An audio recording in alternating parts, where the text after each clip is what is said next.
శ్రీనివాస్ గారు, పోసారి గారి గురించి దాసరాము గారు కూడా చేసిన వ్యాఖ్యలు అంటే ఓవరాల్గా ఈరోజు ఓకే కరెక్ట్గా ఆయన ఎవరైనా మెసేజ్ పెట్టారనుకుంటున్నాడు చాలా రకాలుగా దాన్ని మనం ఖండించవచ్చు, లేకపోతే అది ఎవడో ప్రూవ్ చేయొచ్చు, నడి రోడ్డు మీద పెట్టొచ్చు, ఇదిగో ఇలా చేశారు అనొచ్చు. పవన్ కళ్యాణ్ గారికి ట్వీట్ చేయమని ఎవరికి చెప్పరు కదా, ఆయన అభిమానంతో ఎవరు చేస్తుంటారో చేస్తుండొచ్చు. కానీ ఈయనకి సంబంధం లేని విషయంలో ఈయన దూరాడు. అసలు ఆ రోజు ప్రెస్ మీట్ పెట్టడమే నాని గారు ఆయన మధ్య జరిగిన సంభాషణ, ఆయన కూడా వ్యాఖ్యానించేది, ఈయన వ్యాఖ్యానించేది అయిపోయింది. కానీ పోసాని మురళి ఈ రకంగా ఎంటర్ అవ్వడం, ఇందులో వేరైనా కుట్రకూర దాగుందా? అసలు ఈయన మెంటాలిటీ ఏ రకంగా ఉంటుందండి ఇండస్ట్రీలో? సార్ ఈయన మెంటాలిటీ ఎట్లా ఉంటుందంటే చాలా పర్వటెడ్ అండి.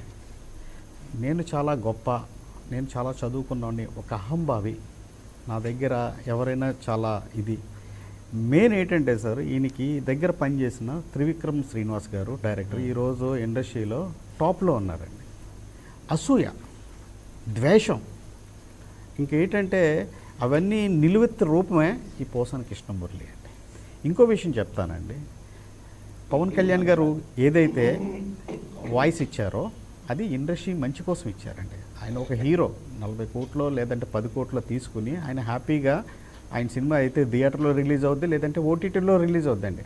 ఆయన మాలాంటి ప్రొడ్యూసర్ల కోసం పబ్లిక్ డయాస్మేట్లో మా చాంబరోళ్ళు సన్నాసులు కనుక ఇంట్లో కూర్చుని ఈసీ మీటింగ్ కండక్ట్ చేయకుండా ఒక లెటర్ ఇష్యూ చేశారండి.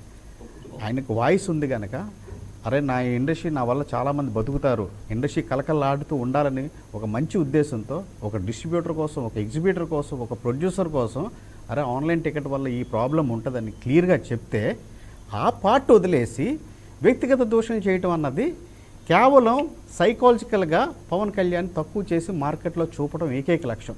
దీని వెనకాల ఇంకొక కుట్ర కూడా ఉందని నాకు ఒక అనుమానం సార్. యాక్చువల్గా రాబోయే మా ఎన్నికల్లో మంచు మనోజ్ గారు యాజ్ ఏ ప్రెసిడెంట్ కింద కండక్ట్ చేస్తున్నారు. వెల్ ప్రజాస్వామ్యంలో ఎవరైనా కండక్ట్ చేయొచ్చు, ఏదైనా చేయొచ్చండి. కానీ ఇక్కడ రీసెంట్గా మోహన్ బాబు గారి యొక్క అక్కుస అంటే తన తోటి స్నేహితుడు పైకి ఎదిగిపోతున్నాడన్న ఏకైక కుళ్ళుతో, ఇంతకుముందు కూడా గత చరిత్ర చూస్తే మనకు పబ్లిక్గానే తెలుస్తుందండి మోహన్ బాబు గారు ఏ రకమైన ఇచ్చేశారో.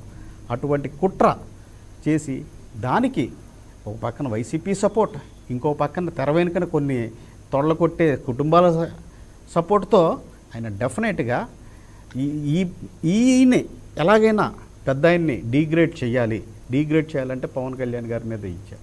ఆయన మాట్లాడింది ఇండస్ట్రీ మంచి కోసం అండి. ఆ ఇష్యూని డైవర్ట్, వీళ్ళకి దమ్ము ధైర్యం ఉంటే పోసానికి దమ్ము అన్నా జగనన్నా అంటాడు కదండి, ఇలాగా జగనన్నా ఇండస్ట్రీ కరోనా వల్ల ఇంత ఇబ్బంది పడుతుంది, కరెంటు బిల్లు కట్టలేరు, సైకిల్ స్టాండ్ వాడు ఇబ్బంది పడుతున్నాడు, క్యాంటీన్ వాడు ఇబ్బంది పడుతున్నాడు, దయచేసి మా ఇండస్ట్రీకి కరెంట్ రాయితీలు ఇయ్యి, లేదంటే సింగిల్ విండో సిస్టమ్ పెట్టి మాకు ఈ సబ్సిడీలు ఇయ్యి, లేదంటే మేము అక్కడికి వస్తామన్నా మాకేమన్నా భూములు ఇచ్చినా, లేదంటే మేము ఉండడానికి గుడిసెలు ఇస్తే మేము అక్కడికి వచ్చి ఏదోటి చేస్తామన్నా అని అడగకపోగా వ్యక్తిగత దోషణలతో ఇష్యూని డైవర్ట్ చేసే కుట్ర కింద కనపడుతుంది తప్ప వేరేది ఏమీ లేదండి. ఇంకొక అతి ముఖ్యమైన విషయం అండి, ఇష్యూ మీరు అడిగారు కనుక, చాంబర్లోని కొంతమంది పెద్దలకి థియేటర్స్ ఉన్నాయండి. వీళ్ళు ఇంతకుముందు చేసిన లావాదేవీలు అంటే చాంబర్ పెద్దలు ఎందుకు మాట్లాడట్లేదు అంటే వీళ్ళకి ఇంతకుముందు ఉన్న లావాదేవీలు ఎక్కడ బయటపడి జిఎస్టీలు కట్టమంటారు, ట్యాక్సులు కట్టమంటే నోటీసులు ఇచ్చి ప్రభుత్వం నుంచి ఏమన్నా ఒత్తిళ్ళు వస్తాయని ఇదితో మూసుకుని కూర్చున్నారు సార్. ఇది 100% వాస్తవం. నాకు నిన్నటి నుంచి కంటిన్యూస్గా చాంబర్ పెద్దలు కూడా నాకు ఫోన్ చేశారండి, శ్రీనివాస్ నువ్వు ఏదైతే రేస్ చేసావో పాయింట్లు absolutely correct, we are with you. ఏమో వాళ్ళు ఉంటారో ఉండరో నాకు అనవసరం అండి, నేను ఒక కాస్తం బయటకు వచ్చాను అంటే ఒక వ్యక్తి నేను నిజాయితీ పడినని పబ్లిక్గా అంటుంటే కాదు. పోసాని గారు ఏమైనా కాల్ చేశారా మీకు? నాకు చేయడండి దమ్ము లేదు సార్, అంత ధైర్యం లేదండి, అంత ధైర్యం లేదు, అంత ఇది లేదండి. ఇంకోటి ఏంటంటే సార్ ఆయన ఎంత దిగజారుతాడంటే అండి, సినిమా అన్నది అమ్మ అండి, ఒక పవిత్ర దేవాలయం అండి, నీచమైన పనులు చేస్తాడండి. నాకు నిన్న ఒక రైటర్ కాల్ చేశాడండి, మా సినిమాలో పనిచేసిన ఒక రైటర్ కాల్ చేశాడు, సీనన్న నేను నీ సినిమాకి 2 సాంగులు రాశానన్న, 2 పాటలు రాశాను, 2 పాటల్లో నాకు 5,000 రూపాయల కోసం నా దగ్గర డబ్బు ఇన్ టైం తీసుకుని 5,000 రూపాయల కోసం నాకు ఇంచుమించుగా 5 నెలలు తిప్పాడన్న. ఎంత పర్వటెడ్ అంటే అండి, సాంగ్ రాసేటప్పుడు కళామ తల్లి అండి, దేవత, అది ఒక పవిత్ర ప్లేస్ అండి.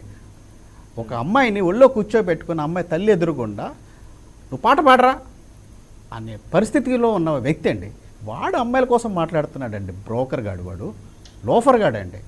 సిగ్గు శరం మానాభిమానం ఏమీ లేని పరమ నీచుడండి. I'm challenging. నేను పబ్లిక్గా నిరూపించగలిసి దమ్ము ధైర్యం నా దగ్గర ఉంది. దమ్ముంటే పోసాన్ని తీసుకొచ్చి కూర్చోబెట్టండి సార్, నేను మాట్లాడతానండి వాడికి. ఇది ఇష్యూని 100%. అరే ఆంధ్రప్రదేశ్లో బోలెడు మంది ప్రజలు సిమెంట్ లేక భవన కార్మికులు బోలెడు మంది రోడ్డు మీద ఉన్నారు. ఎంప్లాయ్మెంట్ లేక రోడ్డు మీద ఉన్నారు. 80 రూపాయలు దొరికే బూమ్ బాటిల్ 250 రూపాయలు అయ్యింది. ఎన్నో సమస్యలు ఉన్నాయి, రోడ్లు బాగాలేదు. ఈ సమస్యలన్నీ డైవర్ట్ చేయడం కోసం కేవలం ఇది 100%. నాకు రాజకీయాలతో నాకు సంబంధం లేదు, కానీ దీని వెనకాల నేను గంటాపదంగా చెప్పగలను సార్, కుట్ర అయితే ఉంది. అంతెందుకు సార్, రీసెంట్గా వచ్చింది 21,000 కోట్ల డ్రగ్స్, 21,000 కోట్ల, ₹1 ₹2 కాదండి, 21,000 రూపాయల కోట్ల డ్రగ్స్ విజయవాడ కేంద్రంగా పట్టుకుంటే దాని మీద ఒక్క నాయకుడు కానీ ఇది కానీ మాట్లాడలేదు. సమాజం పట్ల బాధ్యత ఉండాలి కదా సార్, సమాజం పట్ల బాధ్యత ఉండాలి కదా. Right, okay. మరి మీ వ్యాఖ్యలు కూడా మరి పోసాని గారు ఏమన్నా ప్రెస్ మీట్ పెడతారో, వీడియో రిలీజ్ చేస్తారో చూద్దాం. మరి నేను కూడా వెయిట్ చేస్తున్నానండి. రైట్, ఎందుకంటే తన స్పందన కోసం నేను కూడా చూస్తున్నాను. ఎందుకంటే ఇప్పటి వరకు కూడా ఎవరో పోసాని గారి మీద ఇంత డైరెక్ట్ గా ఆయన ఏం చేశారన్నది బహిర్గతం చేయడం కాదండి, మీరే చేస్తున్నారు. ఇండస్ట్రీ చాలా కట్టుబాట్ల మధ్య బతికే ఇండస్ట్రీ అండి. ఎవరు బయటికి పడరండి. ఎందుకంటే ఏం కట్టుబాట్లు అండి? డైరెక్ట్ గా ప్రెస్ మీట్ పెట్టి అది చెప్తున్నాను సార్. ఇందులో ఉన్న ఒక కుట్ర అండి. ఇందులో కట్టుబాట్లు ఎక్కడ ఉన్నాయి? ఇది ఎవరింట్లో వాళ్ళే కట్టుబాట్లు కాదు సార్. బయటకు వస్తే అందరూ ఇప్పుడు ఇటువంటి చెప్పుకోలేని సంస్కృతి బయటకు వచ్చింది. కానీ ఇండస్ట్రీ చాలా కట్టుబాట్లలో ఒక వ్యక్తి మీద కామెంట్ చేయాలంటే చాలా ఆచూ చూసి అడుగేస్తుందండి ఈ రోజుకి. కాకపోతే వీళ్ళ వెనకాల చాలా పెద్ద మనుషులు, పెద్ద గేమ్, ఒక కుటుంబాన్ని, ఒక పార్టీని సర్వనాశనం చేయడానికి కంకణం కొట్టుకున్న 2 వర్గాలు చేస్తున్న కుట్ర సార్. ఇందులో ఎటువంటి సందేహం లేదండి. సో యువత డెఫినెట్గా ఆలోచించాలి sir. I'm requesting to all public, పోసాన్ అన్న వ్యక్తి మీరు అనుకున్నట్టు నీతి నిజాయితీ పరుడైతే 200% కాదు. కావాలంటే నా నెంబర్ ఇస్తాను, నన్ను పబ్లిక్గా అడగచ్చు, ఏ విధమైన ఇబ్బంది లేదు. కానీ తను చెప్తున్న మాటలు 200% వాస్తవం. పబ్లిక్ ప్రెస్ మీట్లో తను వాడిన భాష, అసలు పర్సనల్స్ ఎవరు రేస్ చేశారు sir? Can you tell me as a media గారు? ఫస్ట్ ఆయన సన్నాసి అన్నారు. సన్నాసి అన్నది చెడ్డ పదం ఏం కాదు సార్, చెడ్డ పదం కాదు. పని చేయలేని సన్నాసి అని అంటారు. నా తల్లి అంటది నన్ను, తప్పేముంది? సో అటువంటి పదాన్ని వాడితే ఈయన ఫస్ట్ స్టార్టింగ్